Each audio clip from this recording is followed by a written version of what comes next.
हरि हर संग से पावन हुआ ये दिन, प्रभु कृपा से सजे हर भक्त का मन। आप सभी को वैकुंठ चतुर्दशी की हार्दिक शुभकामनाएं।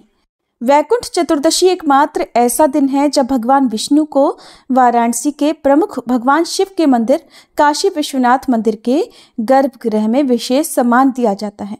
ऐसी मान्यता है कि विश्वनाथ मंदिर उस दिन वैकुंठ के समान पवित्र हो जाता है। दोनों देवताओं की पूजा इस तरह की जाती है मानो वे एक दूसरे की पूजा कर रहे हों। भगवान विष्णु शिव जी को तुलसी के पत्ते चढ़ाते हैं और भगवान शिव बदले में भगवान विष्णु को बेल के पत्ते अर्पित करते हैं। अगर आप भी इस बार वैकुंठ चतुर्दशी व्रत का पालन कर रहे हैं तो आपके जीवन में भगवान शिव और भगवान विष्णु की कृपा से सारी बाधाएं दूर हो सकती हैं। आपके लिए स्वर्ग के द्वार खुल सकते हैं। वैकुंठ चतुर्दशी के शुभ अवसर पर ही मणिकर्णिका स्नान भी किया जाता है। कार्तिक माह के शुक्ल पक्ष की चतुर्दशी तिथि को पड़ने वाला ये त्योहार भगवान शिव के भक्तों और भगवान विष्णु के भक्तों के लिए एक समान रूप से ही पवित्र होता है। इस दिन दोनों भगवानों की पूजा करके उनका आशीर्वाद प्राप्त किया जाता है।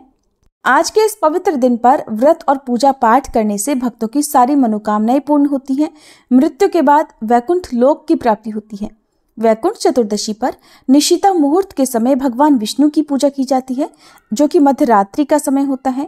इस दिन भगवान विष्णु के 1000 नाम विष्णु सहस्त्र नाम का पाठ करते हुए श्री हरि को 1000 कमल चढ़ाते हैं। वैकुंठ चतुर्दशी की पूजा दिन के 2 अलग अलग समय पर की जाती है, जिसमें भगवान विष्णु के भक्त निशिता मुहूर्त में पूजा करना पसंद करते हैं, जो कि मध्यरात्रि का समय होता है, जबकि भगवान शिव के भक्त अरुणोदय मुहूर्त में पूजा करना पसंद करते हैं, जो कि सूर्योदय से पहले का समय होता है। भगवान शिव के भक्तों के लिए वाराणसी के मणिकर्णिका घाट पर अरुणोदय के समय सुबह का स्नान करना बहुत ही महत्वपूर्ण माना जाता है और इस दिन मणिकर्णिका घाट पर पवित्र डुबकी लगाने को ही मणिकर्णिका स्नान के रूप में जाना जाता है। अगर आप भी वैकुंठ चतुर्दशी की पूजा कर रहे हैं या व्रत रख रहे हैं तो आपको भी तिथि और शुभ मुहूर्त की जानकारी होनी चाहिए। तो चलिए आपको बताते हैं वैकुंठ चतुर्दशी के शुभ मुहूर्त के बारे में। इस बार चतुर्दशी तिथि प्रारंभ होगी 14 नवंबर गुरुवार को सुबह 9:44 से और समाप्त होगी 15 नवंबर शुक्रवार को सुबह 6:19 पर। और वैकुंठ चतुर्दशी 14 नवंबर गुरुवार को मनाई जाएगी और इसी दिन व्रत भी रखा जाएगा। अब जानिए इस दिन रहने वाले मुहूर्तों के बारे में। सूर्योदय होगा सुबह 6:44 पर, सूर्यास्त शाम 5:38 पर, अमृत काल शाम 6:08 से 7:33 तक रहेगा। अभिजीत मुहूर्त सुबह 11:49 से दोपहर 12:33 तक, रेवती नक्षत्र सुबह 3:11 तक और बाद में अश्विनी नक्षत्र रहेगा। राहु काल दोपहर 1:30 से 3 बजे तक रहेगा। वैकुंठ चतुर्दशी के दिन सिद्ध योग भी बन रहा है, जो कि सुबह 11:29 तक रहेगा और इस दिन सुबह की पूजा का मुहूर्त सुबह 5:24 से 6:43 तक रहेगा। निशिता काल मुहूर्त रहेगा रात 11:39 से 12:32 तक। वैकुंठ चतुर्दशी के दिन कम से कम 14 दीपक सभी को जलाने चाहिए और इस दिन आप आंवला दीपदान कर सकते हैं। सभी पवित्र पौधों के नीचे दीपदान कर सकते हैं। कार्तिक मास के नियमों का पालन करने वाले भक्तों को भी इस दिन विधि विधान से वैकुंठ चतुर्दशी का पूजन और व्रत करना चाहिए। इस दिन सुबह स्नान करने के बाद भगवान शिव और भगवान विष्णु का पूजन करें और भगवान को भोग में आप फल मिठाई का भोग लगाएं, जिसमें भगवान शिव को तुलसी के पत्ते और भगवान विष्णु को बेलपत्र रखकर भोग समर्पित करें।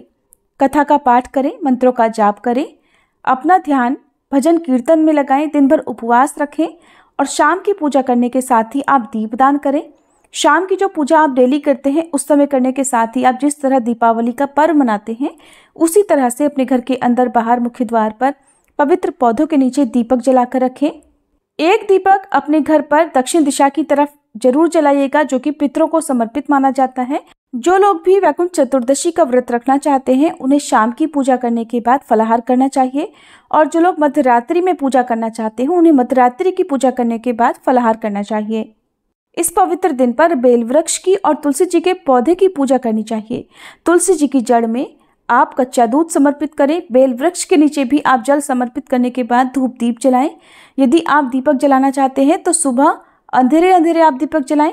सुबह यदि न जला पाए तो आप शाम के समय पेड़ की जड़ में दीपक जलाएं। ध्यान रखिएगा कि सूर्यास्त के बाद किसी भी पेड़ में जल अर्पित नहीं किया जाता है। एक पौराणिक कथा के अनुसार एक बार देवर्षि नारद जी पृथ्वीलोक से घूमकर वैकुंठ लोक पहुंचते हैं। तब भगवान विष्णु उन्हें आदर पूर्वक बिठाने के बाद उनके आने का कारण पूछते हैं।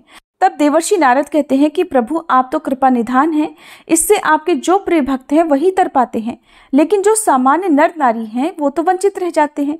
इसलिए आप मुझे कोई ऐसा सरल मार्ग बताइए ताकि सामान्य भक्त भी आपकी भक्ति कर मुक्ति प्राप्त कर सके।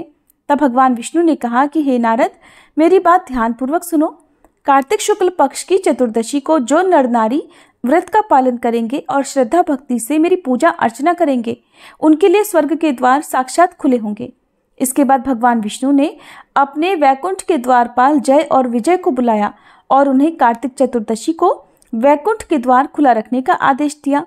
भगवान विष्णु कहते हैं कि इस दिन जो भी भक्त मेरा थोड़ा सा भी नाम लेकर पूजन करेगा वह अवश्य ही वैकुंठ धाम को प्राप्त होगा। आज के दिन पर तामसिक भोजन का सेवन नहीं करना चाहिए और अपने मन को भगवान के भजन कीर्तन में ज्यादा से ज्यादा लगाना चाहिए। ये थी आज की वीडियो। अगर जानकारी अच्छी लगी हो तो वीडियो को लाइक करके हमारे चैनल पर इस दिन वैकुंठ चतुर्दशी की कथा भी जरूर सुनिएगा।